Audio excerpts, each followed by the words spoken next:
Four every action there is an equal and opposite reaction.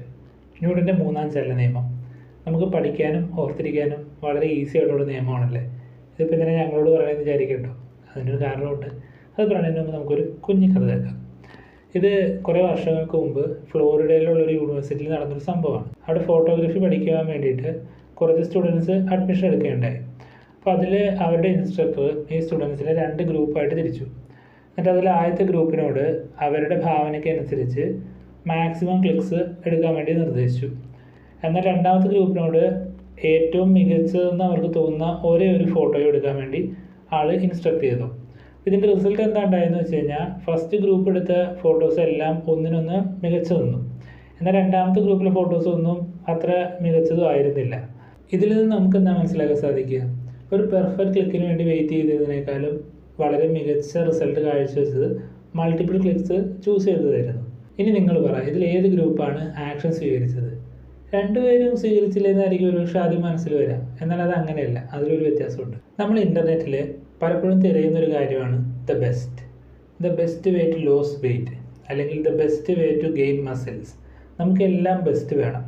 ഇതൊരിക്കലും ഒരു മോശം സമീപനമാണെന്നല്ല, എന്നാൽ ഈ ബെസ്റ്റ് കിട്ടുന്നത് വരെ നമ്മളിതിങ്ങനെ പരതിക്കൊണ്ടിരിക്കും. ഇതിനെയാണ് മോഷൻ എന്ന് പറയുന്നത്. ആക്ഷനും മോഷനും നമുക്ക് പെട്ടെന്ന് സിമിലറായിട്ട് തോന്നുമെങ്കിലും രണ്ടും സിമിലർ അല്ല. ന്യൂട്ടൺ പറഞ്ഞ പോലെ ആക്ഷന് മാത്രമേ ഒരു ഔട്ട്കം ജനറേറ്റ് ചെയ്യാൻ സാധിക്കുകയുള്ളൂ, മോഷന് ഒരിക്കലും ഒരു ഔട്ട്കം ഉണ്ടാവുകയില്ല. ഒരു ഉദാഹരണത്തിന് ഞാനിപ്പോൾ എന്തെങ്കിലും ഒരു ആർട്ടിക്കിൾ എഴുതാൻ വേണ്ടിയിട്ട് ഒരു 20 ടോപ്പിക്സിൻ്റെ ഹെഡിങ് എഴുതി വെച്ചെന്ന് വിചാരിക്കുക. അതൊരു മോഷനാണ്. എന്നാൽ ഞാൻ ഇതിലേതെങ്കിലും ഒരു ടോപ്പിക് എടുത്ത് അതിൽ ഡീറ്റെയിൽ ആയിട്ടൊരു ആർട്ടിക്കിൾ എഴുതുകയാണെങ്കിൽ അതൊരു ആക്ഷനാണ്. അതുപോലെ തന്നെ ഞാൻ യൂട്യൂബിൽ കുറേ വീഡിയോസൊക്കെ റെഫർ ചെയ്ത് കുറേ ഡയറ്റ് പ്ലാനൊക്കെ കണ്ടുവച്ചു എന്ന് വിചാരിക്കുക, അതൊരു മോഷനാണ്. എന്നാൽ ഞാൻ ഹെൽത്തി ആയിട്ടുള്ളൊരു മീൽ കഴിക്കുകയാണെങ്കിൽ അതൊരു ആക്ഷനാണ്. ചില സമയത്ത് മോഷൻ യൂസ്ഫുള്ളാണ്, എന്നാൽ അതൊരിക്കലും ഔട്ട്കംസ് ജനറേറ്റ് ചെയ്യില്ല. ഇപ്പോൾ ഒരു ഉദാഹരണത്തിന് എനിക്ക് നല്ലൊരു ഫിസിക്ക് സ്വന്തമാക്കാൻ ആഗ്രഹമുണ്ടെന്ന് വിചാരിക്കുക. ഞാൻ എല്ലാ ദിവസവും ജിമ്മിൽ പോയിട്ട് എൻ്റെ ട്രെയിനറുടെ അടുത്ത് ഓരോ വർക്കൗട്ടിനെയും പറ്റി ഘോരമായിട്ടൊക്കെ പ്രസംഗിക്കുകയാണ്. നല്ല കാര്യമുണ്ടോ? എനിക്ക് മസിൽ അല്ലെങ്കിൽ ഞാൻ മേലനങ്ങണ്ടേ? പക്ഷേ ഞാൻ ആ ഒരു സ്റ്റേറ്റിൽ തുടരുന്നത് ഒരു പക്ഷേ ഞാൻ ആക്ഷൻ എടുത്ത് ഫെയിലായി കഴിഞ്ഞാൽ എന്ത് സംഭവിക്കും, അല്ലെങ്കിൽ അതിനെ തുടർന്നുണ്ടാകുന്ന ക്രിറ്റിസിസം ഫേസ് ചെയ്യണം എന്നൊക്കെ ഉള്ളൊരു തോട്ട് പ്രോസസ്സിലായിരിക്കും ഒരുപക്ഷെ പലരും ആ ഒരു മോഷൻ എന്നുള്ളൊരു സ്റ്റേറ്റിൽ പോകുന്നത്. ഞാൻ ഈ വീഡിയോയുടെ സ്റ്റാർട്ടിങ്ങിൽ മറ്റേ ഫോട്ടോ എടുക്കാൻ പോയ സെക്കൻഡ് ഗ്രൂപ്പിനെ പറ്റി പറഞ്ഞിരുന്നല്ലോ.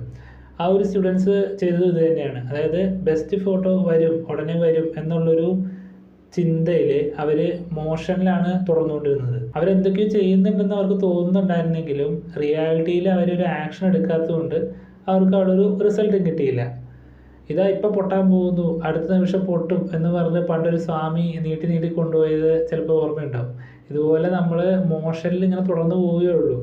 നിങ്ങൾക്കിപ്പോൾ എന്തെങ്കിലും ഒരു ഹാബിറ്റ് ഇംപ്ലിമെൻറ്റ് ചെയ്യണമെന്നുണ്ടെങ്കിൽ അതിനെപ്പറ്റി ഓവറായിട്ട് പ്ലാൻ ചെയ്ത് കുളമാക്കാതെ അങ്ങ് തുടങ്ങുക.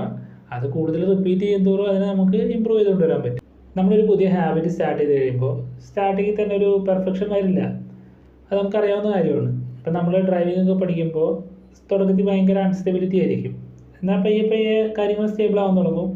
കുറച്ച് കഴിയുമ്പോഴേക്കും കാര്യങ്ങൾ സ്മൂത്ത് ആവാൻ തുടങ്ങും. നമ്മുടെ തലയിൽ ന്യൂറോൺസ് ഉണ്ടെന്ന് നമുക്കറിയാമല്ലോ.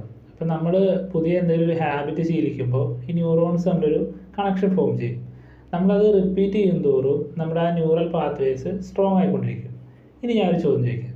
നമുക്കൊരു പുതിയ ഹാബിറ്റ് ശീലമാക്കണമെന്നുണ്ടെങ്കിൽ എത്ര ദിവസം വേണം? മിനിമം 10 ദിവസം മതിയാവോ? അതോ 21 ദിവസം വേണോ? 1 മാസം തരാം, ശരിയാവോ? ശരിക്കും നിങ്ങൾ മനസ്സിലാക്കേണ്ട കാര്യം എന്താണെന്ന് വെച്ച് കഴിഞ്ഞാൽ ഇവിടെ ദിവസത്തിനല്ല പ്രാധാന്യം, മറിച്ച് how often you are repeating it, അതിനാണ് ഇവിടെ സിഗ്നിഫിക്കൻസ്. ഇപ്പോൾ ഒരാൾ എന്തെങ്കിലും ഒരു ഹാബിറ്റ് ഒരു ദിവസം 5 തവണ ചെയ്ത് 1 മാസം ചെയ്തെന്ന് വിചാരിക്കും.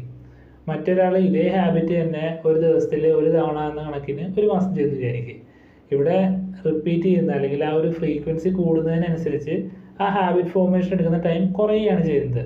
ഇപ്പോൾ നമ്മൾ വിരാട് കോഹ്ലിയുടെ കാര്യം നോക്ക്. അദ്ദേഹം ചില ഷോട്ട്സ് ഒക്കെ നല്ല ബ്യൂട്ടിഫുൾ ആയിട്ട് കളിക്കുന്ന കണ്ടിട്ടില്ലേ?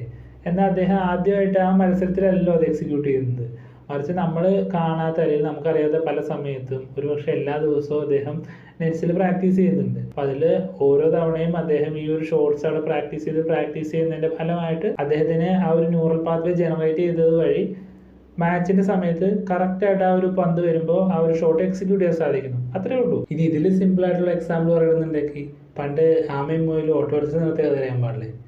മുയൽ ഭയങ്കര ഓട്ടക്കാരനൊക്കെ ആയിരുന്നു, പക്ഷെ മത്സരത്തിൽ ജയിച്ചത് ആമയാണ്. കാരണം പതിയെ പതിയെ ആണെങ്കിലും ആമയുടെ ആക്ഷൻസ് കറക്റ്റ് ആയിരുന്നു, കൺസിസ്റ്റൻ്റ് ആയിട്ടായിരുന്നു ആമ ആക്ഷൻസ് എടുത്തിരുന്നത്. അതുകൊണ്ട് തന്നെ നിങ്ങൾക്ക് ഇപ്പോൾ എന്തെങ്കിലും ഒരു ഹാബിറ്റ് സ്റ്റാർട്ട് ചെയ്യണമെന്നുണ്ടെങ്കിൽ പതിയെ പതിയെ ആണെങ്കിലും നിങ്ങൾ ആക്ഷൻസ് എടുക്കും. ഞാൻ വീഡിയോയുടെ സ്റ്റാർട്ടിങ്ങിൽ ന്യൂട്ടൻ്റെ കാര്യം പറഞ്ഞ പോലെ ആക്ഷന് മാത്രമേ റിയാക്ഷൻ ഉണ്ടാവുകയുള്ളൂ. അതുകൊണ്ട് തന്നെ പതിയെ പതിയെ ആണെങ്കിലും നിങ്ങൾ ആക്ഷൻസ് എടുക്കും. So see you in the next video. Until then by.